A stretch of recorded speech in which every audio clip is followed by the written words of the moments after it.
Boche gold and diamonds. Buy now pay later. Thrissur Shoranur സംസ്ഥാന പാതയിലെ കലാമണ്ഡലം മുതൽ ചെറുതുരുത്തി കൊച്ചിൻ പാലം വരെയുള്ള സീബ്ര ലൈനുകൾ മാഞ്ഞു.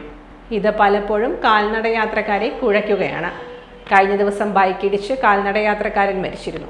വാഹനങ്ങളുടെ വേഗതയും അപകടങ്ങൾക്ക് കാരണമാകാറുണ്ട്. ദീർഘദൂര ബസ്സുകൾ ഉൾപ്പെടെ ഈ പാതയിലൂടെ പോകുന്നുണ്ട്. വിദ്യാർത്ഥികൾ ഉൾപ്പെടെയുള്ള കാൽനടയാത്രക്കാർക്ക് സീബ്ര ലൈൻ ഇല്ലാത്തത് വലിയ ബുദ്ധിമുട്ടുണ്ടാക്കുന്നുണ്ട്. സീബ്ര ലൈൻ പുനഃസ്ഥാപിക്കണമെന്ന് കേരള പ്രവാസി സംഘം ഏരിയ സെക്രട്ടറി MM ഹനീഫ ആവശ്യപ്പെട്ടു.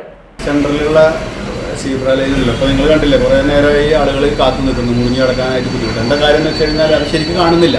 നിങ്ങൾ നോക്കിയാൽ ഇപ്പോൾ നിലവിൽ ഉള്ളതെല്ലാം മാഞ്ഞു പോയത്. ഇതന്നെ ഇപ്പോൾ വാഹനങ്ങൾ വരികയാണെങ്കിൽ പിന്നെ വാഹനങ്ങൾക്ക് ഇവിടെ അങ്ങനെ ഒരു ലൈൻ ഉണ്ട് എന്ന് കാണാത്തത് കൊണ്ടാണ് വാഹനങ്ങൾ നിർത്താതെ പോകുന്നത്, സ്ലോ ആക്കാതെ പോകുന്നത്. അപ്പോൾ ആളുകൾ കൂടുതൽ കാത്തു നിൽക്കേണ്ടി വരികയാണ്. അപ്പോൾ അത് ജനങ്ങൾക്ക് സുരക്ഷിതത്വം ഉറപ്പുവരുത്തുക എന്നുള്ളതാണ് അധികാരികളുടെ ഉത്തരവാദിത്വം. അത് ബന്ധപ്പെട്ടവർ ശ്രദ്ധയിൽപ്പെടുത്തി അത് എത്രയും പെട്ടെന്ന് ശരിയാക്കി എടുക്കുക എന്നുള്ളതാണ് അതിന് ശരിയായ മാർഗം.